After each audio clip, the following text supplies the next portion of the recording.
Knee replacement recovery क्या expect करें surgery के बाद?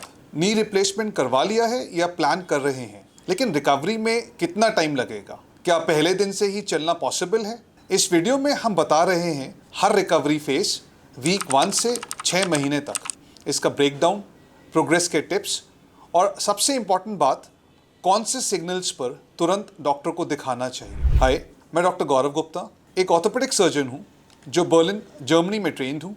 मैं रोबोटिक और कंप्यूटर असिस्टेड जॉइंट रिप्लेसमेंट्स में स्पेशलाइज करता हूँ और 10,000 से ज़्यादा सर्जरीज परफॉर्म कर चुका हूँ। मैं अपने पेशेंट्स के लिए लेटेस्ट कटिंग एज टेक्नोलॉजीज में विश्वास रखता हूँ। नी रिप्लेसमेंट सर्जरी आज एक बहुत ही इफ़ेक्टिव और एक सेफ प्रोसीजर है, स्पेशली उन लोगों के लिए जो सिवियर आर्थराइटिस, इंजरी या क्रॉनिक दर्द से सफ़र कर रहे हैं।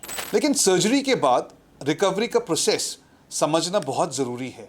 आज के वीडियो में मैं आपको बताऊंगा step by step recovery timeline, ताकि आप एक रियलिस्टिक एक्सपेक्टेशंस के साथ अपनी रिकवरी शुरू कर सकें। इमीडिएट पोस्ट सर्जरी, सर्जरी के एक दिन बाद से लेकर एक हफ्ते तक, तो नी रिप्लेसमेंट के तुरंत बाद ही रिकवरी शुरू हो जाती है। फर्स्ट 24 आवर्स में फिजियोथेरेपिस्ट की हेल्प से आपको खड़ा करने और 2-4 कदम चलाने की कोशिश की जाती है। इस स्टेज पर वॉकर या क्रचेस के सपोर्ट की ज़रूरत होती है। थोड़ा दर्द और स्वेलिंग कॉमन होते हैं, लेकिन मेडिकेशन, आइस थेरेपी और फिजियोथेरेपी से मैनेज किया जा सकता है। फिजियोथेरेपी जल्दी शुरू करना ब्लड फ्लो बढ़ाता है और जॉइंट स्टिफनेस से बचाता है। 3 से 5 दिन के अंदर ज़्यादातर पेशेंट्स हॉस्पिटल से डिस्चार्ज हो जाते हैं। तो शुरू के एक हफ्ते में जो फोकस होता है वो बेसिकली आपका मूवमेंट्स को सिखाना और आपकी मसल्स के पावर को वापस लाना। एक्सरसाइज से आप अपने कुछ कॉम्प्लिकेशंस जैसे कि क्लॉट और इन्फेक्शन के कॉम्प्लिकेशंस को कम भी कर सकते हैं। प्लीज़ लाइक बटन दबाएं, चैनल को सब्सक्राइब करें और बेल आइकन ज़रूर दबाएं, ताकि हर नए वीडियो का नोटिफिकेशन आपको मिलता रहे। ऑपरेशन से 2 हफ्ते से लेकर 6 हफ्ते तक का जो फेज़ है वो अर्ली रिकवरी फेज़ है। ये फेज़ क्रिटिकल होता है आपकी मोबिलिटी और स्ट्रेंथ को वापस पाने के लिए। इस समय में आप अपने घर पर होते हैं और हमारा टारगेट होता है कि आपका नी लगभग 90 डिग्री या उससे ज़्यादा बेंड कर सके। आप धीरे धीरे स्टेयर्स चढ़ना, सपोर्ट के साथ ऑफ कोर्स, अपने वॉकर की मदद से चलना फिरना शुरू करते हैं और स्वेलिंग को भी कंट्रोल करके कम करना एक इम्पॉर्टेंट बात है इस समय में। स्वेलिंग के लिए और दर्द के लिए आइस पैक्स और आपके लेग का एलिवेशन हेल्पफुल होता है। आप अपने खुद के काम जैसे टॉयलेट में ब्रश करना, घर के अंदर थोड़ा टहलना और थोड़ा खड़ा होकर कुकिंग भी पॉसिबल होती है इस फेज में। ड्राइविंग या घर के बाहर के काम थोड़ा मुश्किल होते हैं, लेकिन हाँ, कुछ लोग ये भी कर सकते हैं। ऑफ कोर्स आपके डॉक्टर के एडवाइस के बाद ही कर सकते हैं। ऑपरेशन के 6 हफ्ते से लेकर 12 हफ्ते तक, अब तक आपको एक नोटिसेबल इम्प्रूवमेंट आने लगता है। आपको किसी सपोर्ट की ज़रूरत नहीं होती है। आपका घुटना लगभग 110 डिग्री या उससे ज़्यादा तक मुड़ सकता है। आप कोशिश करके पालती भी मार सकते हैं। दर्द लगभग ख़त्म हो जाता है, लेकिन हाँ, अगर आप अपने को एक्सर्ट ज़्यादा करेंगे तो थोड़ा बहुत डिस्कम्फर्ट रह सकता है।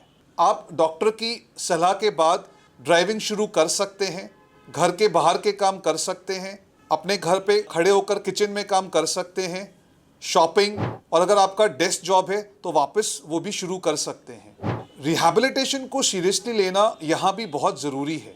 हर हफ्ते मैं आपके लिए नए इंसाइट्स और पर्सपेक्टिव्स लाऊंगा ऑर्थोपेडिक सर्जरी और प्रिवेंटिव हेल्थ के टिप्स में। लॉन्ग टर्म रिकवरी मतलब ऑपरेशन से 3 महीने से लेकर 6 महीने तक का समय। अब तक 80 to 90% पेशेंट्स अपने नॉर्मल फंक्शंस अचीव कर लेते हैं। आप कंफर्टेबली वॉक कर सकते हैं, लंगड़ापन, लिम्पिंग बिल्कुल नहीं होती है। आप आराम से सीढ़ी ऊपर नीचे चढ़ सकते हैं। स्वेलिंग ऑलमोस्ट ख़त्म हो सकती है। आप स्विमिंग, साइकिलिंग या वॉकिंग जैसे रिक्रिएशनल एक्टिविटीज़ अपने फुल फ्लो में कर सकते हैं। हाँ, लेकिन रनिंग, जंपिंग या हेवी इम्पैक्ट स्पोर्ट्स आपको अवॉइड करने चाहिए। अगर आपको वो करना है तो अपने डॉक्टर की राय लीजिए। नी की फुल रिकवरी में, नी के पूरे मुड़ने में लगभग 6 महीने से 1 साल तक लग सकता है।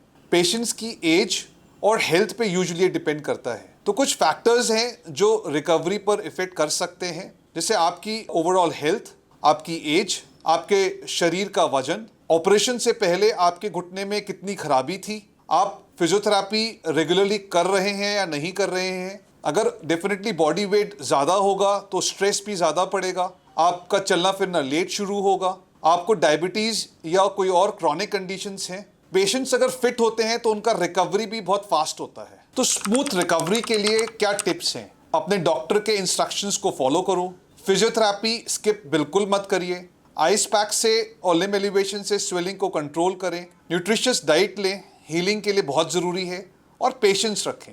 Small steps matter. Knee replacement एक मेजर सर्जरी है, लेकिन सही गाइडेंस, फिजियोथेरेपी और डेडिकेशन के साथ आप एक पेन फ्री जिंदगी एंजॉय कर सकते हैं। रिकवरी टाइम हर किसी के लिए अलग होता है, लेकिन अगर आप स्टेजेस को समझ के काम करें तो प्रोग्रेस हर वीक दिखाई देगी। हर कदम एक नई जिंदगी की तरफ होता है। अगर आप या आपका कोई जानने वाला सर्जरी कंसिडर कर रहा है तो ये वीडियो ज़रूर शेयर करें। अगर आप चाहते हैं कि मैं किसी और भी टॉपिक पर वीडियो बनाऊं तो नीचे कमेंट्स में ज़रूर लिखें। धन्यवाद।